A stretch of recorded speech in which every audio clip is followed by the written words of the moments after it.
بسم اللہ الرحمن الرحیم نحمدہ ونصلی ونسلم علی رسولہ الکریم وعلی آلہ وصحبہ وازواجہ واہل بیتہ اجمعین، اما بعد۔ میرے محترم دوستو بزرگوں، اللہ تعالیٰ اس امت پر بڑے مہربان ہیں، اور اللہ تعالیٰ کی مہربانی اور اس کی کریمی کی ایک نشانی یہ رمضان المبارک کا مہینہ ہے جو اللہ نے اس امت کو عطا فرما دیا۔ ایک عشرہ تقریباً گزر گیا، اب دوسرے عشرے کا آغاز ہوا چاہتا ہے، اور دوسرا عشرہ رب کی مغفرت کو حاصل کرنے کا عشرہ ہے۔ اللہ تعالی رمضان کے مہینے میں دن میں بھی مغفرت کے دریا بہاتے ہیں، اور رات میں بھی رب کی مغفرت کے دریا بہ رہے ہیں، اور اللہ کی بخشش کی برسات 24 گھنٹے ہو رہی ہے، ہر لمحہ ہو رہی ہے۔ یہ ایسے مبارک لمحات ہیں، اور فرمایا کہ اللہ تعالیٰ تو توبہ کرنے والوں سے اتنا خوش ہوتے ہیں، اتنا خوش ہوتے ہیں۔ حدیث میں آتا ہے کہ ایک شخص مسافر ہے، سفر کر رہا ہے، اور اپنی سواری پر اس نے کھانے پینے کا سامان بھی رکھ لیا کہ سفر لمبا ہے، راستے میں بھوک لگے گی، پینے کا پانی بھی چاہیے، تو وہ سارے انتظامات اس نے رکھ لیے اور اپنے اونٹ پہ بیٹھا اور سفر شروع کر دیا۔ اب سفر جاری ہے، تھکا ہارا، اس نے کہا چلو بھئی اب اندھیرا بھی ہونے والا ہے، سارا دن سفر کرتے کرتے ہو گیا، لک و دک صحرا ہے، دور دور تک کوئی بندہ نہ بندے کی ذات ہے۔ اس نے کہا چلو میں بھئی تھوڑا آرام کر لوں، کچھ کھا پی لوں، اور میری سواری کو بھی کچھ آرام مل جائے۔ تو اس نے کھانا کھایا، پانی پیا، اور تھوڑی دیر آرام کرنے کے لیے لیٹ گیا۔ لیٹا تو آنکھ لگ گئی، ظاہر ہے سفر میں تھک جاتا ہے آدمی۔ اب تھوڑی دیر بعد جب یہ سو کے اٹھا، اس کی آنکھ کھلی تو اس نے یہ دیکھا کہ اس کا جو سواری کا جانور ہے وہ غائب ہے، وہ جانور ہی غائب ہے سواری کا۔ اب اس کے تو ہوش اڑ گئے، ہوش اس لیے بھی اڑ گئے کہ ایک تو سواری کیسے کروں گا، اور پھر یہ کہ پینے کا پانی، کھانے کا سارا سامان بھی اسی پہ تھا، اور اب یہ تو صحرا ہے، یہاں تو دور دور تک نہ کوئی کھانے کا انتظام، نہ کوئی پانی کا انتظام، اور پتہ نہیں یہاں سے کب کوئی قافلہ گزرے نہ گزرے۔ تو اب یہ سوچے بیٹھا ہے کہ صاحب میری موت تو یقینی ہے، اب میں یہیں پہ مر جاؤں گا، مجھے کون بچائے گا۔ اب وہ یہ سوچے بیٹھا ہے، اور سر جھکا کے رو رہا ہے، اللہ سے فریاد کر رہا ہے کہ یا اللہ کوئی قریبی فرما دے، اور میرا بس موت کا وقت آ گیا تو بس پھر مجھے ایمان پر میرا خاتمہ ہو جائے۔ اور یہ رو رہا ہے رب کے آگے۔ اچانک اس کو کسی کے چلنے کی قدموں کی آواز محسوس ہوتی ہے، تو یہ جو سر اٹھا کے دیکھتا ہے تو کیا نظر آتا ہے کہ اس کی سواری واپس آ رہی ہے، اور اس پہ اس کا کھانا بھی ہے، اس کا پینا بھی ہے۔ تو یہ ایسا خوش ہو جاتا ہے، ایسا خوش ہو جاتا ہے کہ اللہ سے اس کی اتنا خوشی میں اس کی زبان لڑکھڑا جاتی ہے، تو یہ کہنا تو یہ چاہتا ہے کہ پروردگار تو اللہ ہے، میں بندہ ہوں، لیکن خوشی میں کہتا ہے پروردگار میں اللہ ہوں، تو بندہ ہے۔ خوشی میں زبان لڑکھڑا جاتی ہے، تو الفاظ بدل جاتے ہیں۔ کہنا یہ چاہتا تھا پروردگار آپ اللہ ہیں، میں آپ کا بندہ ہوں، لیکن خوشی اتنی تھی کہ زبان لڑکھڑا گئی، اور خوشی میں اس کی زبان سے نکل پڑتا ہے کہ میں اللہ ہوں اور تو بندہ ہے۔ تو حضور اقدس صلی اللہ تعالی علیہ وسلم نے یہ واقعہ سنایا صحابہ کو، اور پھر پوچھا بھئی چلو اب یہ بتاؤ اس مسافر کو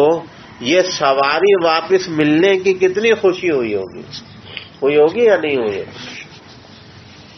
تو آقا نے فرمایا کہ بس دیکھو یہ بات میں نے اسی لیے تمہیں سنائی ہے کہ جس طرح اس مسافر کو کتنی خوشی ہوئی ہے، اس کی سواری واپس لوٹ آئی، اس کا کھانا پینا اس کے پاس واپس لوٹ آیا، اسے نئی زندگی اس کو مل گئی اور زندگی اس کے پاس لوٹ آئی۔ تو آقا فرماتے ہیں یہ مثال اب ذہن میں رکھنا، جب کوئی گناہگار بندہ رب کے پاس لوٹ کر آتا ہے تو اللہ اس مسافر سے زیادہ خوش ہوتے ہیں۔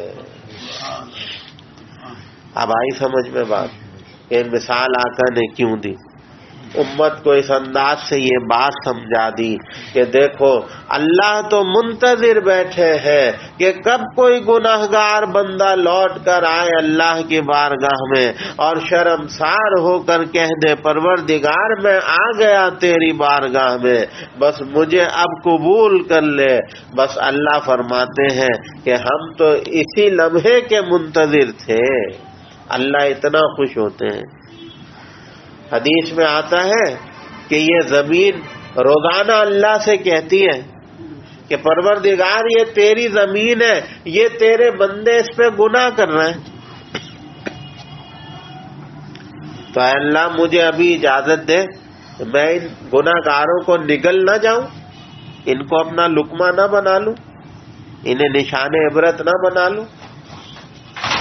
اور روزانہ آسمان بھی یہ کہتا ہے کہ پروردگار یہ زمین پر تیرے بندے تیری نافرمانی کر رہے ہیں، تیرے گناہ کے کام کر رہے ہیں، تو پروردگار اجازت دے تو میں ان کے سروں پہ نہ گر پڑوں، انہیں کچل نہ ڈالوں۔ اب ہمارے گناہوں سے زمین کو بھی تکلیف ہے، ہمارے گناہوں سے آسمانوں کو بھی تکلیف ہے، اگر نہیں ہے تو صرف ہمیں ہی تکلیف نہیں ہو رہی۔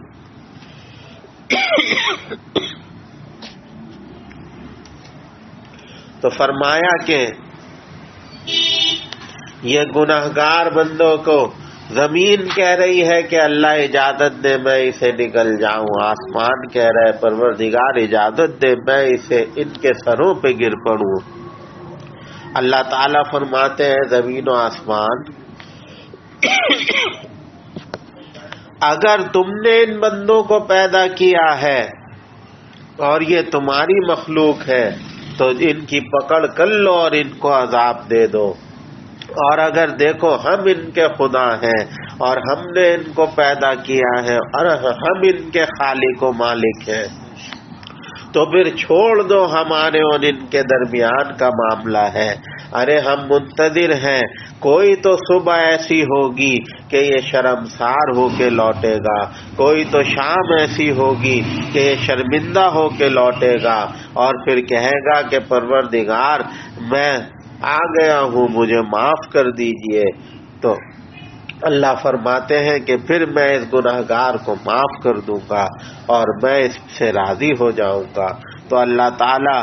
گناہگاروں سے اس طرح سے اللہ تعالیٰ مہربانی فرماتے ہیں کہ اللہ منتظر رہتے ہیں، کوئی تو صبح ایسی ہوگی کہ اسے احساس ہوگا اور یہ لوٹ کے آئے گا تو ہم اسے معاف کر دیں گے۔ جب ہم اللہ سے سچی توبہ کر لیتے ہیں تو اللہ تعالیٰ یہ جو لکھنے والے فرشتے ہیں جو ہمارے گناہ لکھ رہے ہیں، اللہ تعالیٰ ان کی یادداشت سے بھی اس گناہ کو مٹا دیتے ہیں۔ یہ زمین ہمارے گناہوں کی گواہ ہو جاتی ہے، اللہ تعالیٰ اس زمین کی یادداشت سے بھی گناہ کو مٹا دیتے ہیں، اور ہمارا جسم بھی ہمارے گناہوں کا گواہ ہے، اللہ تعالیٰ ہمارے جسم سے بھی اس گناہ کی یادداشتوں کو مٹا دیتے ہیں۔ گویا ہر جگہ سے ہمارے گناہوں کو اریز کر دیا جاتا ہے، ڈیلیٹ کر دیا جاتا ہے میموری میں، تاکہ کسی کی میموری میں اس بندے کا گناہ ریکارڈ نہ ہو۔ اللہ جب کسی گناہگار سے راضی ہو جائے اور جب کوئی گناہگار اللہ کو راضی کر لے تو اللہ ایسے اس کے گناہ مٹا دیتے ہیں کہ کہیں کسی فائل میں اس گناہ کا ریکارڈ موجود ہی نہیں رہتا۔ اللہ ایسے راضی ہوتے ہیں۔ تو اللہ نے رمضان اور دوسرا عشرہ ہمیں مغفرت حاصل کرنے کے لیے دیا ہے۔ اللہ ہمیں اپنی مغفرت کاملہ کا مستحق بنا دے.